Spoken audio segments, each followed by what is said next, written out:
वे वर्धमान महान जिन विचरे हमारे धाम।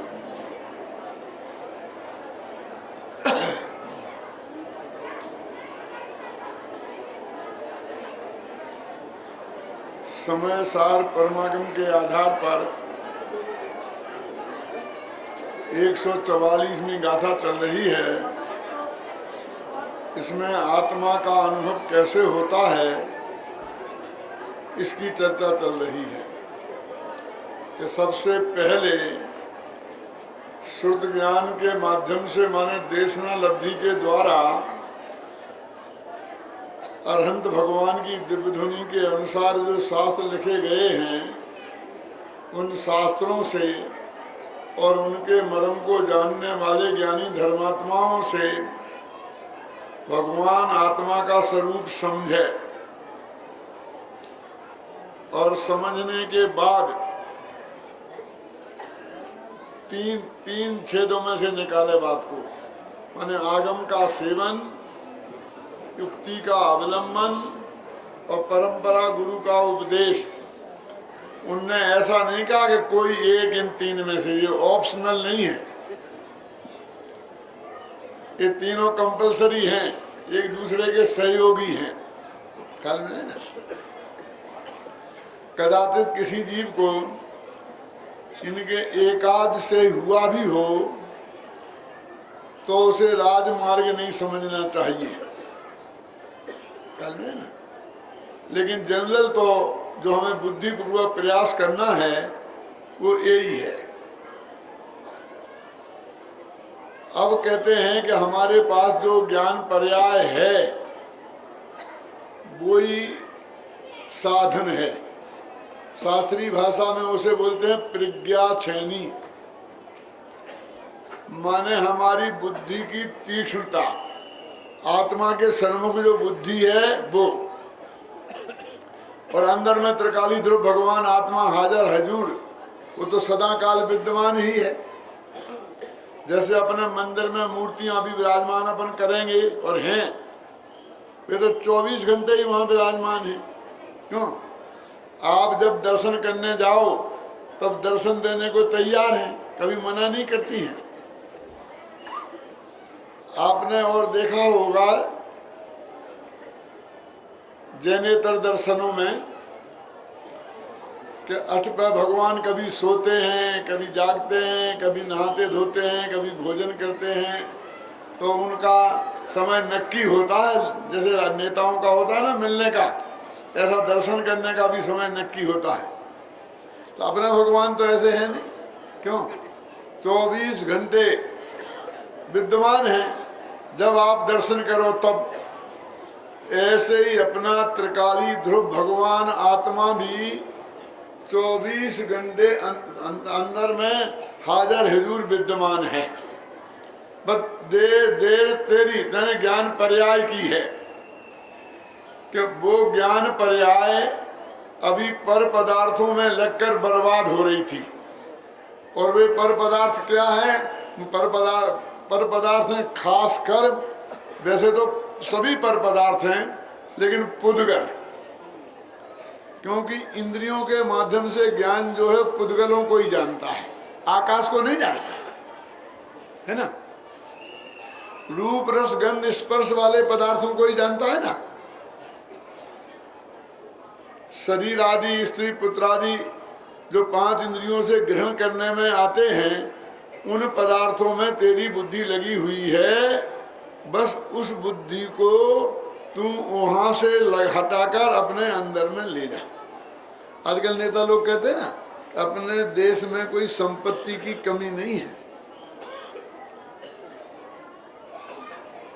स्विट्जरलैंड के बैंकों में क्यों इतने पैसे हमारे जमा हैं कि यदि वे वापस आ जाएं तो विश्व की सर्वश्रेष्ठ अर्थव्यवस्था हमारी हो जाएगी। हमें किसी से कर्जा नहीं लेना पड़ेगा, हम हजारों को कर्जा देने की पोजीशन में हो जाएंगे। कहते कि नहीं कहते हमारी संपत्ति, लेकिन बस वो आ जाना चाहिए। कैसा वो भी चंद लोगों के हाथ में है, 100-200 लोगों की होगी। लेकिन वे 100-200 लोग भी उसका कहाँ उपयोग कर पा रहे हैं? क्यों? वहां तो डेट पड़ी है ना। तो ऐसे ही कहते हैं कि तेरे को नया कोई ज्ञान नहीं चाहिए, तेरे पास प्रगट पर्याय में जो ज्ञान है वो अपने आत्मा के अनुभव करने के लिए पर्याप्त है, इसलिए नया कमाई करने की जरूरत नहीं है। देश की बात जाने दो और स्विट्जरलैंड के बैंक की बात जाने ददो।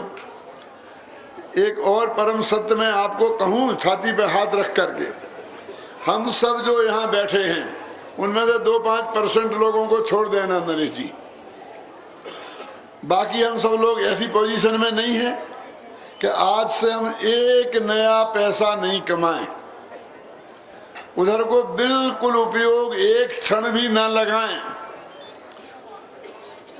तो हम भूखों मर जाएंगे। क्यों कि 7-7 पीढ़ी तक कोई रोटियों की कमी पड़ने वाली नहीं है। बोलो, छाती पे हाथ रख कर देखो, है? जो आपके खर्चे हैं, जो आप खाते हैं 2 रोटियां बिना घी की, क्यों है? उसके लायक कमाई किसके पास नहीं है? अब ये मनुष्य भव का एक एक क्षण इतना बेशकीमती इस पैसे के जोड़ने में हम लगा रहे हैं। काल में लगा रहे भैया, इस पैसे को शास्त्रीय भाषा में क्या कहते हैं? क्या परिग्रह कहते हैं ना। और परिग्रह पुण्य है कि पाप?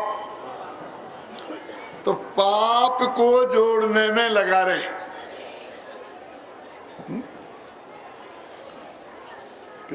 है कि नहीं? बिल्कुल क्लियर है। तो इसकी बिल्कुल आवश्यकता नहीं है। भले ही हम बातें कितनी ही कहें कि पापी पेट के लिए सब कुछ करना पड़ता है। अभी पेट का सवाल यहाँ कम से कम किसी को भी नहीं है, है? मैं अभी उस पैसे की बात नहीं करता कि साहब वहां से नहीं लगा के यहाँ लगाओ, तो क्या हुआ? वो तो जहां जाएगा वहां अनर्थ पैदा करेगा। ख्याल में आई ना? मैं तो ये कह रहा हूं कि अपना उपयोग जो हम उसमें लगा रहे हैं, हमारी सबसे बड़ी हानि क्या हो रही है?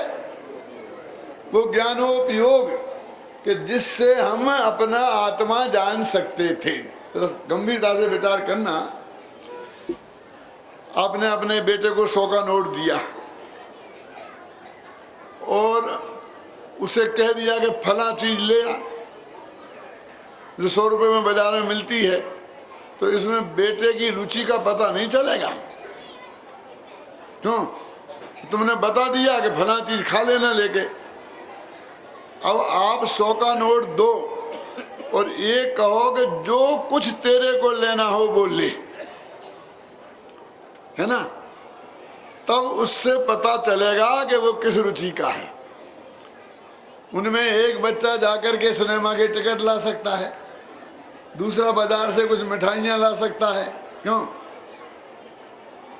तीसरा यहाँ से समय सार खरीद के लेके जा सकता है, है ना? ले जा सकते हैं ना सब अपनी अपनी रुचि के अनुसार। तब उसे मालूम पड़ेगा कि ये किस रुचि का है। उसे पता नहीं है कि 100 के नोट की क्या कीमत है। जरा समझना कि जिससे तू जो सिनेमा का एक टिकट ले आया है, ये तेरे पाप बंद का कारण होगा और महत्वपूर्ण 4 घंटे बर्बाद करेगा। करेगा कि नहीं करेगा? और इसी से 2 समय सार आ सकते थे और आज तो 4 आ सकते हैं। आज ही कीमत है ना? क्यों? बोलो, वो एक सिनेमा का इतना टिकट,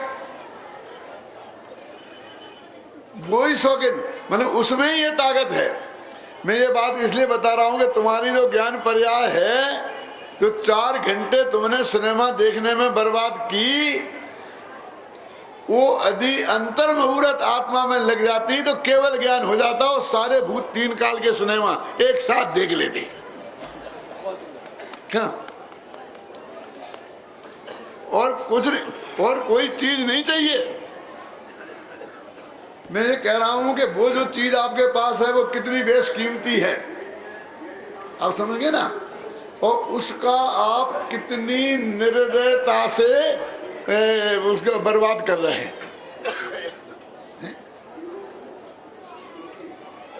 ये अर्धनग्न चित्र देख देख के आप समझे ना क्या है इसमें, फोटो ही तो है ना। वही जो शरीर के जैसे अंग हैं वो हम सब के भी तो वैसे ही है ना, उनमें कौन सा अद्भुत है, ऐसा कौन सा गजब है, क्यों कि जिसके देखने में तुम इतनी बेशकीमती चीज इस तरह बर्बाद कर रहे हो। मेरे मतलब देखने लायक कोई चीज होती ना, उससे क्या उपलब्धि हो रही बोलिए।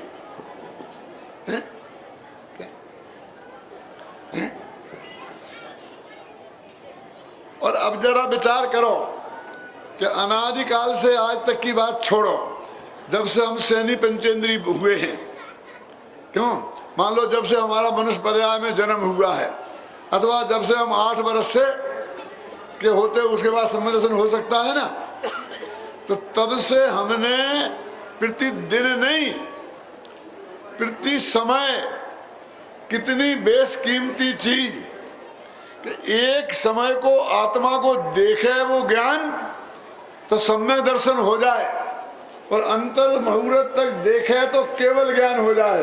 कितनी बेशकीमती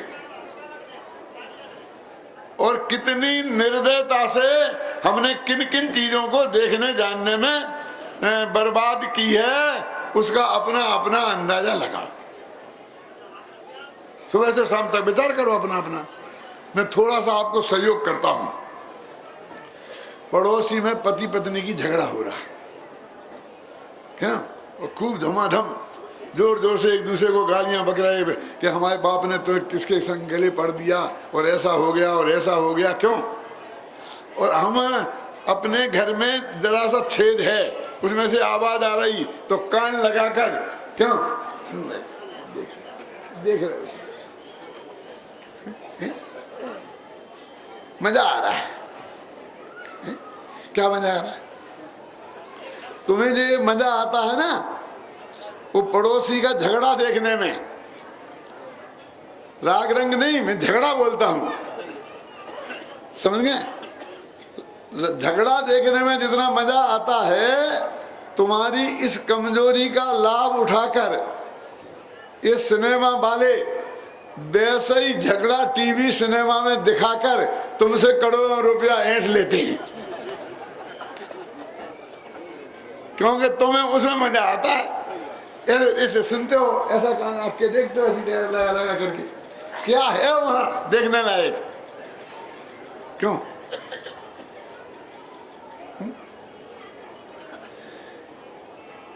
क्या है उसमें क्या हो गया जान लिया तो, अरे तुम तो हर बात में पीछे पड़ जाते हो, लेकिन तुमने कितनी बेशकीमती चीज बर्बाद की है, सवाल उसका है। और जब से लेके अभी तक भैया 8 वर्ष की उम्र से लेकर 60 वर्ष तक, मेरे जी में 60 के तो नहीं हुए कि हो गए, कितना समय में हमने कितनी बेशकीमती चीज की कितनी निर्दयता से बर्बादी की है, इसका अपना अंदाज लगाएं।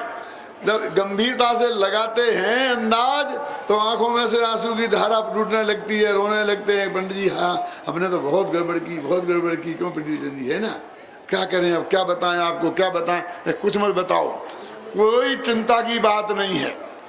जो बर्बाद हो गया उसे हो जाने दो, अब पुरानी बात को मत रो। क्यों? क्योंकि प्रति समय भी उतना ज्ञान तुम्हारे उत्पादन हो रहा है जिससे वो भगवान आत्मा के जानने का काम किया जा सकता है। समझ में आया कि नहीं है क्या? हमारे घर पे इनकम टैक्स वालों का धाड़ा पड़ गया, क्यों? और वो सब ले गए, जेल ले गए, करोड़ों ले गए, अरबों ले गए, 3 मकान जब्त कर लिए, 10 गाड़ियां ले गए। कि एक गाड़ी जिसमें तुम बैठते थे वो छोड़ गए क्या? नहीं, क्यों? एक मकान तुम जिसमें रहते थे वो छोड़ गए कि नहीं? अमेरिका में तो ये नियम है कि चाहे जितना दोबारा निकाल दो, कुछ भी हो जाए, लेकिन जो आपके रहने वाला मकान, आपके यूज में आने वाली गाड़ी, जो चीजें आपकी देने की यूज में आती हैं, उनको कोई हाथ नहीं लगा सकता, कितना ही कर्जा किसी का देना हो। तो ये कहते हैं कि जो लुटा वो तो गया, उसको मत देखो, वो तुम्हारे किसी काम का ही नहीं था, बल्कि नुकसान कर रहा था। क्या कर रहा था, जरा गणित समझे थोड़ा। अब अपने 10 मकान हैं, एक एक में 10-10 बेडरूम हैं, 10 गाड़ियां हैं, तो आप बोलो एक दफा तो एक गाड़ी का यूज करोगे, 9 तो खड़ी रहेंगी कि नहीं है? अब 9 खड़ी रहेंगी तो उनका जो रोड टैक्स देना पड़ता है वो चालू रहेगा कि बंद हो जाएगा? हम तो यूज नहीं करी, वो तुम्हारे माथे पे चल रहा है कि नहीं? वो गाड़ी पुरानी पड़ रही कि नहीं प्रति समय? क्योंकि जब उसे सेकंड हैंड बेचोगे तो क्या कौन से सन का कब का मॉडल है, क्यों उसके हिसाब से कीमत मिलेगी कि नहीं है? वो पुरानी पड़ रही कि नहीं हो रही? तुम्हारा खर्चा हो रहा कि नहीं? और यूज में नहीं आ रही, एक यूज में आ रही। इतने मकान हैं, उनमें एक मकान में आप रहते हो, 10 बेडरूम में एक बेडरूम में सोते हो, क्यों? बोलो क्या है? सब बच्चे तो सब चले गए, कि बड़ा अमेरिका चला गया, दूसरा लंदन में है, तीसरा बम्बई में है, अब हम रह गए दोनों जने मियाँ बीवी छूट से। घर घर की ये हालत है। बेचारे बनारसी दास के साथ भी ऐसा हुआ था, लेकिन उनने तो ऐसा लिखा, 3 विवाही भार जा और सुता सुत साथ, 2 सुता सुत साथ। 3 मैंने शादियां की, किन्ने? मैंने नहीं, बनारसी दास ने। और 2 लड़कियां और 7 लड़के हुए, 9, समझ गए? 3 विवाही भार्या, 2 सुता सुत साथ, 9 हुए 9 मुए, 9 हुए और 9 ही मर गए। और लगा हम दोनों जो है हम ठूंठ जैसे खड़े रह गए। ये तो उनका प्रकृति का प्रकोप था। हमारे तो नहीं मरे, तो अभी सब छोड़ के चले गए। ये अब मैं पूछता हूँ, वो 10 बेडरूम का मकान क्या करे? 1 बेडरूम काम आएगा कि नहीं? कभी कभी 2 भी आ जाएंगे। कब? मेहमान आएंगे तब नहीं, जब तुम्हारे पति पत्नी में झगड़ा हो जाएगा तब।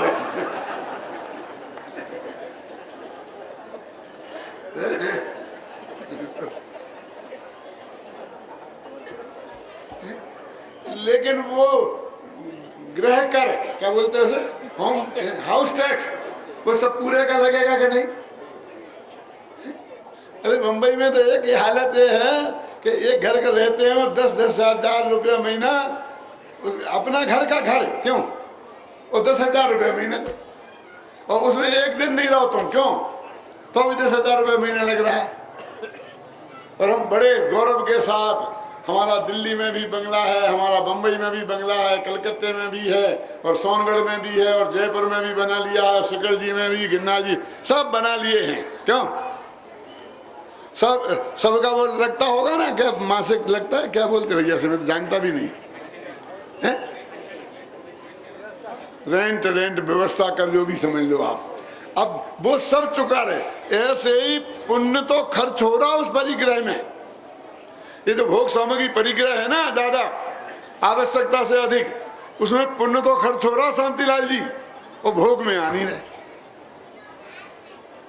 जो पुण्य खर्च हो रहा, और वो क्या है? पाप, और उसके रखने से पाप का बंद हो रहा, और काम में आ नहीं रहा। कितना घाटे का सौदा है, कल्पना नहीं है आपको। अभी फूलो फूलो हम फिरेंगे, हमारे पास इतना, हमारे पास इतना, हमारे पास इतना। मैंने कल कहा था ना आपको कि ऐसे लोग हैं जिन्होंने ले लिया हमारे यहाँ फले, और फिर आज तक आए ही नहीं, उन्हें देखा ही नहीं है, कि उसने खोला ही नहीं है। नरेश जी है क्या? नहीं बोलिए, तो ये कहते हैं कि सब ले गए, ले जाने दो, घबराओ मत। अब आज से वो तुम्हारा नहीं है तो तुम्हारा परिग्रह नाम का पाप तुम्हारा नहीं है, तुम्हारा उसमें अब पुण्य खर्च नहीं होगा। क्यों? और भोग में जितना आना है वो तो आ ही रहा है, कमी तो कुछ रही नहीं है। तो ऐसे ही जितना ज्ञान यदि फालतू हो जाता, शास्त्री नारदी डिग्री एमए पीएचडी, तो क्या हो जाता? कुछ नहीं। क्यों? अब उतना ज्ञान प्रति समय ज्ञान पर्याय में पैदा हो रहा है, इसलिए तुम्हारे आत्मा के कल्याण के लिए कोई कमी नहीं है, चिंता करने की बिल्कुल जरूरत नहीं है। अब एक और खतरनाक बात कहता हूं, जरा पंडित लोगों के लिए है, मैं भी पंडित ही हूं, बुरा मत मानना। कि साहब आपको तो समय सार की सब गाथाएं याद हैं, पंक्ति याद हैं। मेरे भाई पूछते थे कि पंडित जी आप तो यहाँ से बैठे रहते हैं, बातें करते रहते हैं, चल जा गद्दी पे बैठ जाते हैं, प्रश्न करने लगते हैं, आपको तैयारी नहीं करनी पड़ती है? आज ही कल की बात है। मैं क्या जिंदगी भर तैयारी करिए, तैयारी करते ही रहेंगे? क्या तो मेरे समझना, तो मैं ये कहता हूँ हमको ये समय सार जो इतना याद है पूरा, तो ये ज्ञान तो काम आएगा कि नहीं आएगा? बोलो। वो जो देश न लब्धि वाला पॉइंट गया, अब अगली वाली बात हो रही है, ये नहीं आएगा। क्यों? क्योंकि ये तो यूज्ड ज्ञान है। यूज्ड ज्ञान मतलब समझे कि नहीं समझे? अमेरिका में यूज्ड कारों का एक बहुत बड़ा व्यापार है। यूज्ड मतलब आपने उपयोग में ली, 2-4 साल चलाई और फिर आपने दे दी किसी कंपनी में, दी $2,000 में, और फिर बिकती हैं। और जो नए सेकेंड हैंड, और जो नए लोग जाते बेचारे अमेरिका, वे तो नई तो खरीद नहीं सकते, वे लेते। यूज्ड कार का बहुत बड़ा व्यापार है और धीरे धीरे इंडिया में भी पनप रहा है। तो कोई भला आदमी, संपन्न आदमी उस यूज्ड कार को लेगा? बोलो आप। कोई भी दूसरे के उपयोग की हुई वस्तु, क्यों? अरे आपको मैं आपका अपना साल देता हूं कि आपने पहना तो नहीं से, तो 2 साल, हाँ लेन दो। क्या? बिल्कुल नहीं, नया हो तो दो, बोलो कि नहीं? कौन लेगा ये? यूज्ड कौन लेगा बताओ? आप समझ लो, है ना? तो ये तो यूज्ड ज्ञान है। हमारी ज्ञान की पर्याय ने समय सार की गाथा को गेय बना लिया। अब वो जो ज्ञान है वो तो गेय बन गया, वो हमारे कहाँ चला गया? धारणा में। समझना, अब तो आप लोग कितना समझते मुझे मालूम नहीं इस प्रक्रिया को, जो हमारे धारणा में चला गया ना, अब वो स्मृति में आएगा प्रेमचंद जी, तो वो क्या कहलाएगा? गेय। वो ज्ञान नहीं है। तो वो हमारा और नुकसान क्या करेगा कि वर्तमान की जो ज्ञान पर्याय पैदा हुई, जिससे आत्मा जाना जा सकता था, उसको और खा जाएगा।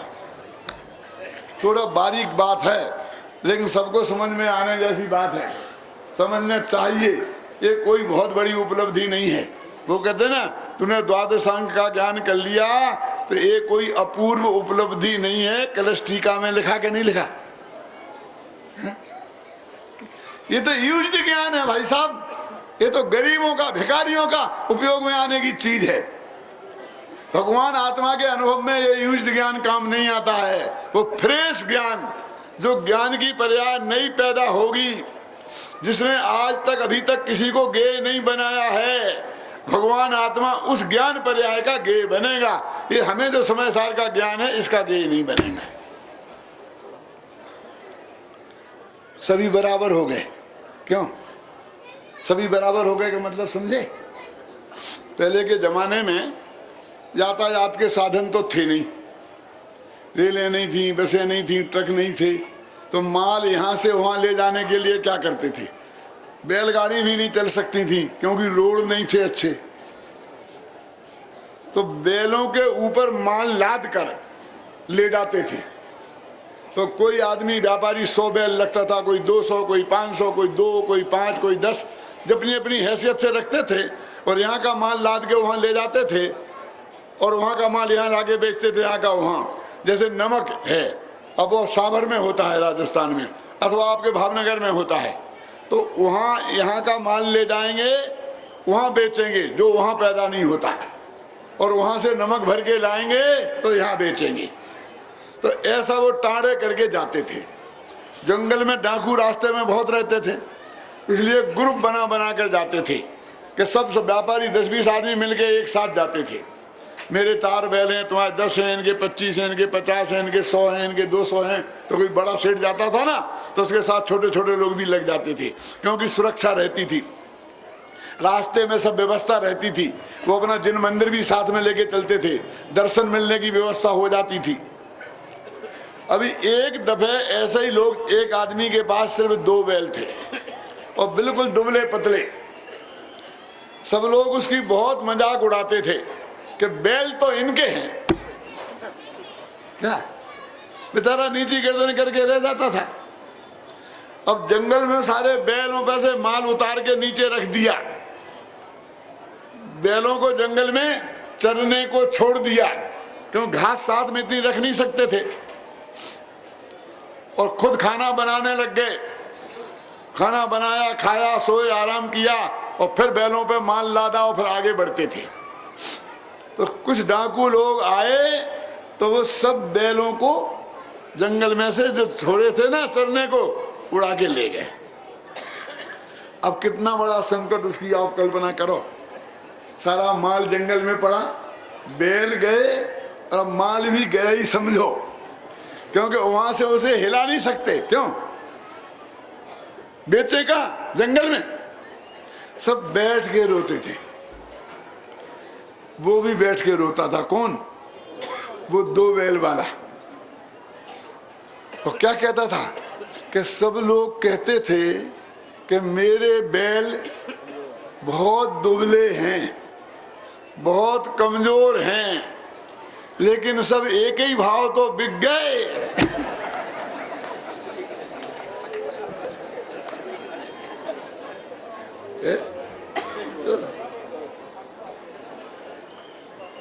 अरे उनने बट्टा तो लगाया ही नहीं, कम से कम कमजोर बैलों को तो छोड़ जाते।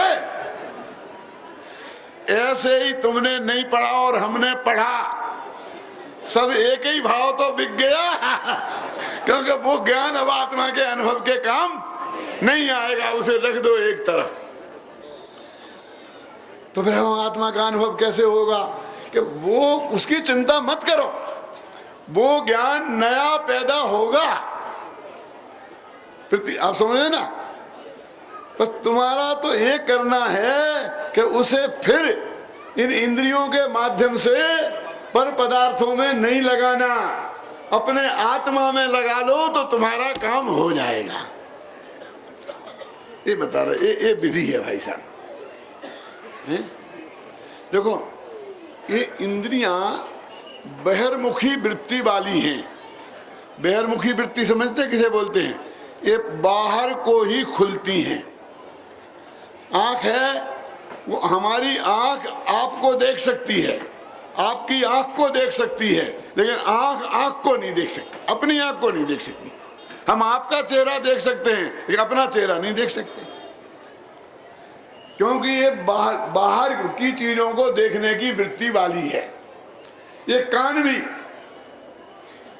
हमारी आवाज हम नहीं सुन सकते, आपकी सुन सकते हैं, और हमारी भी यहाँ से निकल के यहाँ से यहाँ कान में पड़े तो सुन सकते हैं, अंदर अंदर नहीं सुन सकते। कान भी बाहर को खुलते हैं, और नाक भी। बाहर से कोई गंदा सुगंध दुर्गंध और नाक में आगे स्पर्श करें तो हमें बदबू आती है, अच्छी गंध आती है। पेट में कैसा कितना माल भरा है, उसकी गंध आती है, और आती होती तो 1 सेकंड अपन ठहर नहीं सकते थे। कभी कभी किसी रास्ते से निकलकर और नाक में टकराए तो क्या होता है? बोलो। ये बहिर्मुखी, बाहर की चीज कोई सूंघती है, अंदर की को नहीं। ऐसे ही रसना इंद्री अंदर को नहीं चखती, बाहर की कोई चीज डालो तो उसका रस बताती है। ऐसे ही स्पर्शन इंद्री, बाहर से छुआ तो मालूम पड़ता है। हम जब कहते बुखार है तो हम उसका हाथ छू देखते हैं। क्यों? इस हाथ का बुखार इसे मालूम नहीं पड़ता तो इस हाथ से देते, हाँ हाथ गर्म तो है, होता कि नहीं होता? क्योंकि ये बाहर वाली वृत्ति वाली है।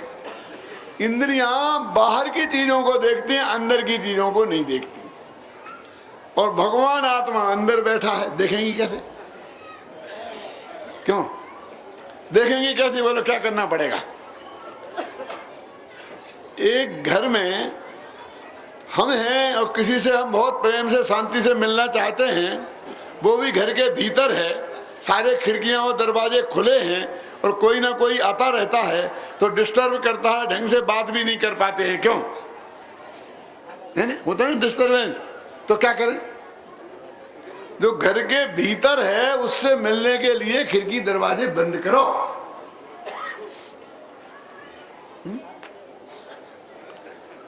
फिर भी बाहर की आवाजें आती रहेंगी तो चलो 15 दिन के लिए घूमने फिरने कहीं बाहर। यहाँ चिक में हमसे नहीं रहा जाता, शांति नहीं मिलती है। क्यों? और नई नई शादी होती है तो कहा जाते काय पे जाते हैं, क्या बोलते भैया उसे? Honeymoon, honeymoon. क्यों? ये घर में क्या कमी है? अरे यहाँ गड़बड़ है, कोई ना कोई नहीं है वहां में, और कोई नहीं होगा, बस खत्म, बस हम दो और कोई नहीं, बस। क्यों? अब दो आदमी को पूरी तरह से मिलना है, आनंद लेना है तो उनको बाहर की खिड़की दरवाजा बिल्कुल बंद करना पड़ेंगे, खोलना नहीं पड़ेंगे। तुम्हारा त्रिकाली ध्रुव भगवान आत्मा भी अंदर और उसे जानने वाली ज्ञान पर्याय भी अंदर, तो ये दरवाजे खोलते काय को हो भले आदमी? बंद कर दो ना, अंदर अंदर मिलन होगा। ये बाहर तो डिस्टर्बेंस ही करते हैं ना, ये बाहर की चीजें डिस्टर्ब करती हैं हमको, हमारा असली मिलान नहीं होने देती हैं भगवान आत्मा से। क्यों? कि इनसे तो बाहर को बगड़ता है हमारा ज्ञान, बाहर को फैलता है, ऐसी चीजों में लगता है कि जिनके जानने से हमें कोई लाभ नहीं है, हैं? इसलिए कहते हैं वो कि वो मत उस ज्ञान का नाम क्या है जो इंद्रियों के माध्यम से बर्बाद होता है। देखो कौन सा ज्ञान इंद्रियों के माध्यम से बर्बाद होता है, कहां लिखा? हम बता रहे हैं ना, हम तुम्हारी नहीं मानेंगे तो सुनो। आत्मा की प्रकट प्रसिद्धि के लिए पर प्रसिद्धि की हेतुभूत जो द्रव्य इंद्रियां, लिखा क्या नहीं लिखा? हमने कल पढ़ के सुनाया था कि नहीं? क्या कि आत्मा की प्रकट प्रसिद्धि माने आत्मा को जानना है तुझे, तो ये पर प्रसिद्धि की हेतुभूत हैं ये इंद्रियां। ये हमेशा तुझे दूसरे का ही ज्ञान कराएंगी, अपना ज्ञान नहीं कराएंगी। पर प्रसिद्धि की हेतुभूत जो द्रव्य इंद्रियां, उनसे जो तेरा मति ज्ञान तत्व उनसे समेट कर जो परमुख था वो अब अंतर्मुख हो तो तेरा काम हो। राम जी भाई तो कहते थे बार बार कि मुझे प्रमुख नहीं बनना है। गुजरात में तो आएंगे, बिरजनी भाई पीछे सुन रहे होंगे कि हमारे गुजरात वालों को याद करते हो, तुम यहाँ सामने रहो तो नहीं करें याद। क्यों? गुजरात में प्रेसिडेंट को, अध्यक्ष को प्रमुख बोलते हैं और प्रमुख को प्रोविंस में प्रमुख बोलते हैं। राम जी भाई कहा करते थे भैया मुझे प्रमुख नहीं बनना है, मुझे प्रमुख नहीं बनना है, मुझे तो स्वमुख बनना है। क्यों? अंतर्मुख बनना है। तो ये 5 इंद्रियां आत्मा को प्रमुख बनाती हैं। क्यों साहब? हम तो साहब प्रमुख बनने के लिए कितनी कितनी कोशिश करते हैं, सारी जिंदगी लग जाते हैं और फिर बराबर लिखते हैं कि हम इसके प्रमुख हैं, अध्यक्ष हैं। क्यों? प्रेसिडेंट बोलते कि नहीं बोलते? और तुम ये कह रहे हो, मैं क्या कह रहा हूं? देखो ये इंद्रियां जो है हमारे आंख कान नाक, शास्त्र में इन्हें शत्रु लिखा के नहीं लिखा? क्योंकि इंद्रियों को जीतना ऐसा लिखा के नहीं लिखा? तो जीता शत्रुओं को जाता है कि मित्रों को? तो कैसे जीते हैं इन्हें? इन्हें तोड़ डालें, फोड़ डालें, सूरदास जी जैसा करें। सूरदास जी ने क्या किया था? आपने सुना सूरदास जी का नाम? सूरदास जी भगवान की भक्ति करते थे अठपहरी, हर पैर में वे भक्ति करते थे, और हर पैर में भक्ति करते थे तो नया छंद बनाते थे। कभी थे ना, भक्ति का काव्य नया बनाते थे, कहते मैं बासे से नहीं करूंगा, सुबह का अलग, दोपहर का अलग, शाम का अलग। तो रोजाना 8 छंद तो कम से कम बनाते ही थे। 1.25 लाख छंद हैं उनके, सोच भी नहीं सकते आप कि तुम्हें कैसा पता? अरे मैंने एमए में सूरदास स्पेशल पोएट लिया था। स्पेशल पोएट समझते हो? पूरा 100 नंबर का पेपर उसी का। तो 10-20 हजार पद पढ़े मैंने उनके। सूर सागर अठपहरी भक्ति करते थे। अभी वो मंदिर में जाकर के नया नया भजन बना के भक्ति करते थे, तो इनमें भगवान की तरफ देख, इतने में कोई बहुत खूबसूरत महिला मंदिर में भगवान के दर्शन करने आई और उनका ध्यान उसकी तरफ गया, तो थोड़ा मन में विकृति पैदा हो गई। तो उन्हें बहुत गुस्सा आया कि ये आंखों ने ही सारी गड़बड़ी की है। ये आंखें ना होती तो ये महिला मुझे नहीं दिखती, तो मेरा मन भगवान की भक्ति से हटकर महिला की तरफ नहीं जाता। तो उन्होंने 2 सूजे लिए और ऐसे फोड़ दी, आंखें फोड़ दी। बहुत लोग कहते हैं जन्मांध थे, कोई कहते उन्हें आंखें फोड़ ली थी, लेकिन बाद में ये सिद्ध करते हैं लोग कि वो जन्मांध तो नहीं हो सकते। क्यों? कि जैसी उन्होंने लिखी हैं कविताएं, वो अंधा आदमी नहीं लिख सकता। उसने कभी देखा ही नहीं है जो चीज, वो उसका वर्णन कैसे करेगा? लेकिन उन्होंने ऐसा ऐसा वर्णन किया है। क्यों? अब उनने क्या किया कि उसके बाद जो छंद लिखे हैं वे बहुत श्रृंगार के हैं। कि ऐसा कैसे होगा? जिससे बचने के लिए आंखें फोड़ी। क्यों शांतिलाल जी? अब बेई क्यों लिख रहे? तो क्यों कि अंत समय में उन्हें वो ही देखने को मिला और उसके बाद आंखें फोड़ ली। तो वो अंतिम सीधे ही दिखता रहा और वो खाली करता है, लिखते रहे। आंखों को जीतने के लिए आंखें फोड़ना जरूरी नहीं है। आंखें कायम रहें और इंद्रियों को, आंखों को हम जीत लें। तो कैसे जीतेंगे बोलो? कि इनसे काम लेना बंद करो तो जीतना। तो ये 2 काम करती हैं, एक भोगती हैं माने सिनेमा देखती हैं, और एक वैसा जानती हैं। दोनों तरह से इनसे काम लेना बंद करो तो हम इन्हें जीत पाएंगे, और इनसे काम लेना बंद नहीं किया तो ये जीत जाएंगी और हम हार जाएंगे। ये समझ में नहीं आएगा आपको। अभी रेलवे स्टेशन पर आप गए, 5 तो बैग, 10 बिस्तर, इतना सामान का ढेर, एकदम कुली आएगा, हाथ लगाएगा, चल वही ले चल, 1000 रुपया लगेगा। क्या लूट है क्या? 1000 में तो हम यहाँ से दिल्ली पहुंच जाएंगे। क्यों? तू गाड़ी में रखने के 1000 मांगता है कि मैंने कह दिया ना। अब दूसरा कुली हाथ लगाएगा नहीं, क्योंकि उसने लगा दिया और वो जानता आप अपने हाथ से ले नहीं जा सकते हैं? कितना ही अकड़ना, आखिर धीरे धीरे ठंडे पड़ोगे और फिर कहोगे ले 500 लेना। नहीं, मैंने कह दिया ना 1000 में 999 नहीं चलेंगे तारा जिंदगी, जब चल उठा। और वो लात मुंह अपने सिर पे लाता है, यहाँ लाता है, वहाँ लाता है। क्यों? और बड़े ठाठ से चलता है। कौन जीता कौन हारा? तुम ऐसा समझते हो कि हम हार गए और वो समझता है मैं जीत गया। माथा उसके बोझे पे है, तुम्हारे माथे पे नहीं है, फिर भी वो जीत गया। क्यों?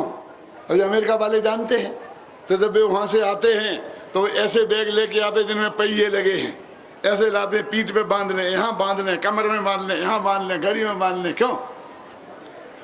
और मांगे 1000 रुपया, ले उठा के लेके अपन चल दिए। अबे ये 100 दे देना। 1 मिनट में 1000 से 100 पे आता कि नहीं आता? रोजाना नाटक करना पड़ता है भैया जय स्टेशन पे। मैं कहता हूँ मैं नहीं जा सकता, तुम जाओ भेजने करने, कुलियों से तुम निपटना, उनसे निपटना मेरे बस की बात नहीं है। क्यों? और वहां आ जाना जहां उतरना है, गाड़ी में से उतारना, मेरे बस की और सब कुछ है लेकिन कुलियों से निपटना नहीं है। और कुछ लोग इसमें माहिर होते हैं कि वे कहते सब उठाते हैं सामान और उठाकर चलने लगते हैं तो फिर कुली एकदम डाउन हो जाता है। यानी जब तुम उसके बिना अपना काम चला लो, ये उसे पता चले तो वो हारा और तुम जीते। फिर क्यों? फिर वो माल अपने सिर पे रखता है और तुम लगता है कि हम जीते और वो हारा। तो क्या हुआ जीतने का उपाय? कुलियों को जीतने का उपाय क्या हुआ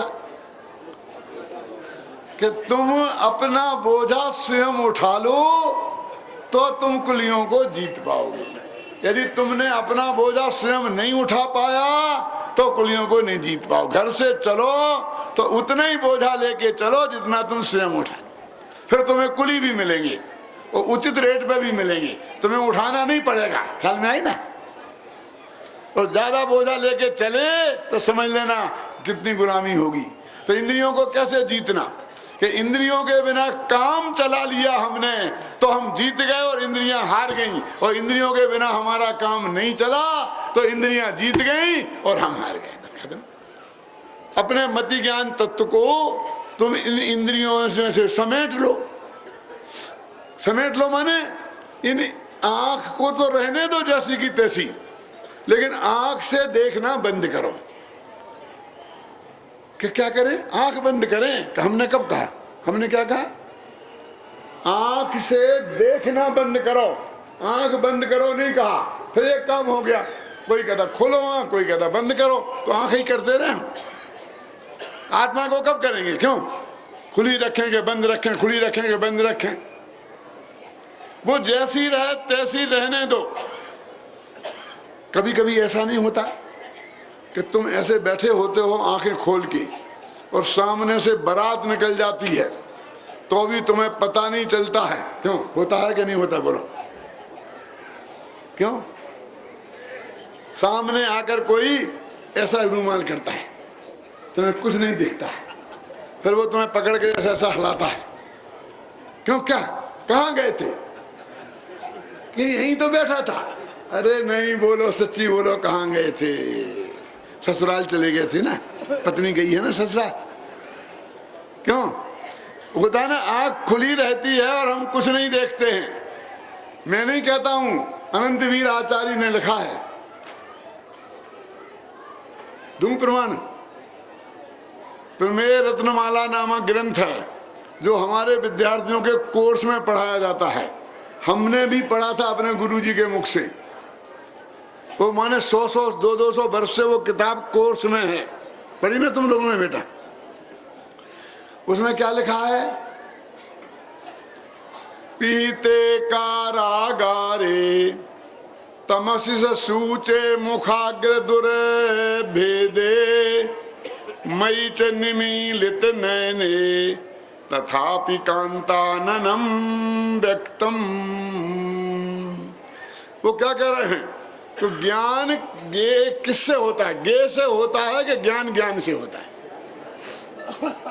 तो कहते जो पदार्थ सामने है वह उसे हमने जाना तो गे से ज्ञान हुआ, ऐसा बौद्ध कहते हैं। और जैनी कहते हैं कि हमारी ज्ञान की पर्याय में इसे जानने की योग्यता थी इसलिए जाना, इसलिए ज्ञान ज्ञान से होता है, गे से नहीं। ये सिद्धांत है। आचार्य इसे सिद्ध करने के लिए बताते हैं।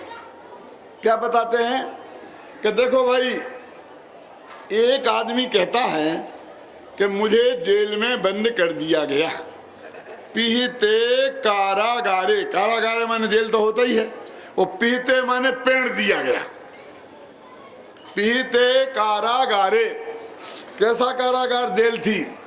तमसि से सूचे मुखाग्र दुर्वेदे, सुई की नोक के बराबर भी उजेला नहीं था, घना अंधकार था। अमावस्या की रात्रि थी, भादों का महीना था, आकाश में घने बादल थे। बोलो, और मैंने आंखें बंद कर ली थी। ऐसी ऐसी नहीं, ऐसी। क्या मतलब? ऐसे में कुछ दिखता रहता है और जब ऐसे में नहीं दिखता है।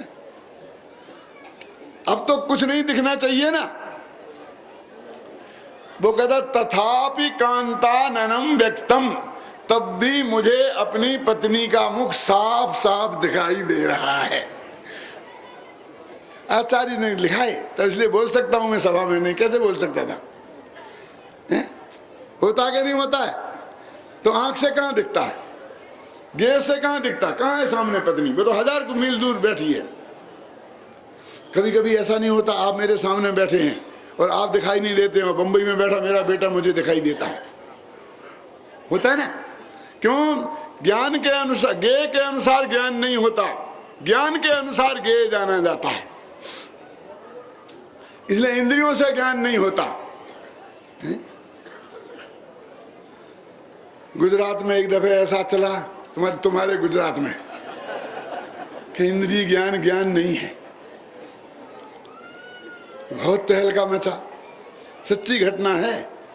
मैं गया था कहाँ, जामनगर, देखो इनको मालूम है सब, सही घटना बता रहा हूं मैं।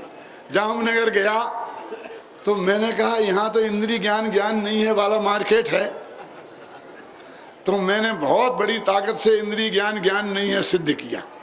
मैं समझता था कि आज तो मैं टॉप पे पहुंच जाऊंगा। क्यों?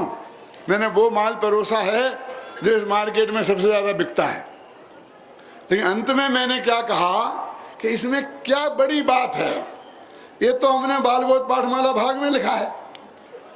भाग में 3 में इंद्रिय ज्ञान है, इंद्रिय वाला पाठ है ना, 2 में है, 2 में चौथा पाठ, उसमें लिखा है कि इंद्रियों से ज्ञान नहीं होता, इंद्रिय का ज्ञान है क्योंकि वो आत्मा के जानने में काम नहीं आता है, उसमें ही लिखा। तो मामला सब पलट गया। मैं समझता था सब खुश हो जाएंगे, सब नाराज हो गए। क्यों? कि वो तो इतनी महिमा की बात लग रही थी लोगों को, कितनी, कि बहुत बड़ी बात खोज निकाली। और हमने कहा ये तो हमारे बच्चे बच्चे जानते हैं, बालबोध पाठ 2 में हम पढ़ा देते हैं, 8 वर्ष के बालक को पढ़ा देते हैं। क्यों? महाविद्यालय में विद्यार्थी आता उन्हें पढ़ा देते हैं, उसमें क्या दम है? क्यों? ज्ञान इंद्रियों से थोड़ी पैदा होता। और हमने तो पूजन में लिखा। पूजन कौन सी में लिखी मालूम? कब लिखी पूजन? 68 नहीं 58। क्या हुआ, कितने साल हो गए लगाओ।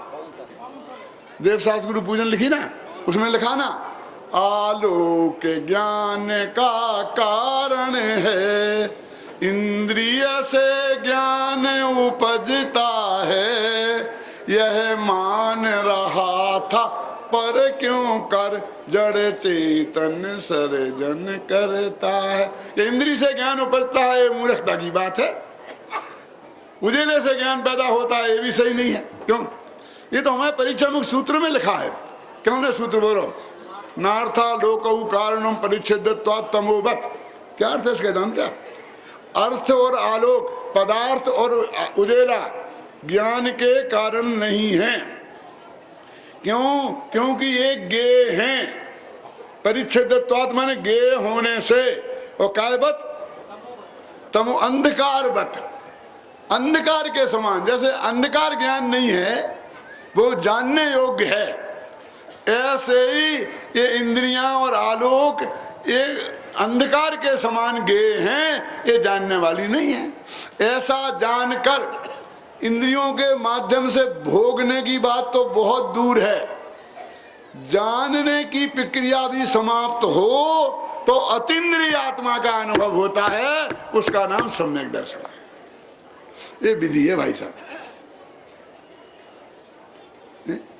देखो, इंद्रियों के 2 काम हैं, एक जानने में सहयोग करना, निमित्त होना मतलब, और एक भोगने में निमित्त होना। स्पर्शन इंद्री, एक ठंडा या गर्म, ये जानने में भी काम आती है और वो ठंडे गर्म का मजा लेने में भी काम आती है। रसना इंद्री, ये खट्टा है कि मीठा, ये जानने के भी काम आती है और उसका स्वाद लेने के भी काम, मजा लेने का भी काम आती है। ऐसे ही नाक, ये दुर्गंध का सुगंध, ये जानने का भी काम करती है और सुगंध का मजा लेने का काम भी करती है। ऐसे ही आँख, ये काला है सफेद, जानने का भी काम करती है और उसका मजा लेने का काम भी करती है। ऐसा लिखा है, नयन सुखम को निवारयति। बहुत बड़ा कवि हुआ है और उसने लिखा नयन सुखम को निवारयति। अब आप लोग समझ नहीं सकते हैं, क्यों आप में समय खराब करूं मैं, है? वो कभी कहता है कि बहुत सुंदर सुंदर महिलाएं हैं, ये हैं, सारी दुनिया एक से एक बढ़िया है, तो मैं यद्यपि उसको छू नहीं सकता, छूऊंगा तो मार पड़ेगी, जेल में जाना पड़ेगा। समझ में आया ना, बहुत प्रतिबंध है। लेकिन नयन सुखम को निवारयति, आंख से देखकर मैं मजा लूं, उसे कौन रोक सकता है? ऐसा नयन सुखम को निवारयति, नयनों से उसका सुख ले लूं, उसको दुनिया कौन रोक सकती है? तुम जाओ ताजमहल को तो हाथ लगाओ तो हाथ नहीं लगा सकती, हाथ नहीं लगा सकती, क्यों? लेकिन आंख से देखने के सुख को तो कोई रोक नहीं सकता। तो एक तो भोग पक्ष और एक ज्ञेय पक्ष। भोग पक्ष को तो सारी दुनिया बुरा कहती है।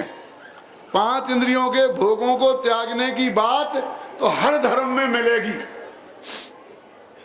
जैन धर्म में भी, हर संप्रदाय में मिलेगी, हर पंथ में मिलेगी। लेकिन इंद्रियों के माध्यम से जानने का भी निषेध करने वाला कोई यदि संप्रदाय धर्म है तो उसका नाम है दिगंबर जैन धर्म, उसका नाम है जैन अध्यात्म। और ये महारहस्य पूज्य गुरुदेव श्री ने अपन को बताया। कहा कहने का जितेंद्रिय जिन, तो अभी भोगों को छोड़ देना। मैंने 20 साल से चाय नहीं पी है, मैंने 25 साल से सिनेमा नहीं देखा है, मैंने 50 साल से ये नहीं किया है, साथ में एक रिकॉर्ड बना रखे हैं। बहुत बढ़िया किया तुमने नहीं देखा तो, लेकिन हुआ क्या? खड़े तो वहीं के वहीं हो, हैं? क्या समझ गए ना? हुआ क्या? भोग पक्ष बहुत त्यागा, लेकिन कुछ भी उसका फल नहीं निकला। इसका मतलब ये नहीं है कि भोग पक्ष नहीं त्यागना, उल्टा अर्थ मत निकालना। समझ में आई बात कि नहीं आई? लेकिन जब तक तू इंद्रियों के माध्यम से जानने का काम करता रहेगा, तब तक तेरे ज्ञान का गेय पुद्गल ही बना रहेगा। भगवान आत्मा ज्ञान का गेय नहीं बनेगा। ये मति ज्ञान जो तत्व है, असली चीज है, तेरी संपत्ति है, ये अरबों रुपए से ज्यादा कीमती है और प्रति समय नई नई पैदा होती है। उसे तू इंद्रियों के माध्यम से उपयोग न करके डायरेक्ट आत्मा में लगा। ये आत्मा के अनुभव की विधि है। अभी आधी हुई, क्योंकि अभी श्रुत ज्ञान भी तो उलझ रहा है ना। ये श्रुत ज्ञान भी हमारे उपयोग को नयों के विकल्पों से उलझाता है। एवं चेद एवं साध, एवं चेद एवं साध, उसकी चर्चा अपन कल करेंगे। आज अपन ने यहां तक बात करी क्या? आत्मा की प्रकट प्रसिद्धि के लिए पर प्रसिद्धि की भेदभूत जो द्रव्य इंद्रियां, उनसे अपने उपयोग को समेट कर आत्म मति ज्ञान तत्व को आत्म सन्मुख करे। तो ये यहां तक आ गए अपन। पहले क्या था? पहले शुद्ध ज्ञान के माध्यम से, माने देवसाल गुरु के उपदेश के निमित्त से आत्मा के स्वरूप को सही सही समझे। अब फिर ये अनुभव की प्रक्रिया शुरू होती है कि मति ज्ञान तत्व जो बाह्य पदार्थों में लग रहा है, उसे वहां से समेट कर आत्म सन्मुख करे। यहां तक आ गए। अब अगला कोर्स क्या है कल का? कि श्रुत ज्ञान के माध्यम से जो नाना विकल्प खड़े हो रहे हैं, उन विकल्पों से अपने उपयोग को समेट कर निर्विकल्प हो तो ज्ञानोपयोग भगवान आत्मा में लगे तो फिर क्या हो, वो परसों का सब्जेक्ट। अब आदि बता देंगे तो कल परसों क्या बताएंगे? आप गंभीरता से पंक्तियां पढ़ के जाना। समय सार तो आपके पास होगा ही, उन्हें पढ़ना, बार बार समय सार अनुशीलन पढ़ना, उसे उसका पूरा पढ़ना, फिर गुरुदेव के प्रवचन रत्नाकर पढ़ना, फिर गुरुदेव की सीडी सुनना, समझे ना? फिर इसका धीरे धीरे सब ख्याल आएगा। तब ऐसे ही नहीं है कि एकदम इतना आसानी से आ जाएगा। मेरा काम तो सिर्फ इतना है कि मैं आपके चित्त में ये बात बता दूं कि ये काम करने जैसा है, इसके अलावा और कुछ भी काम करने जैसा नहीं।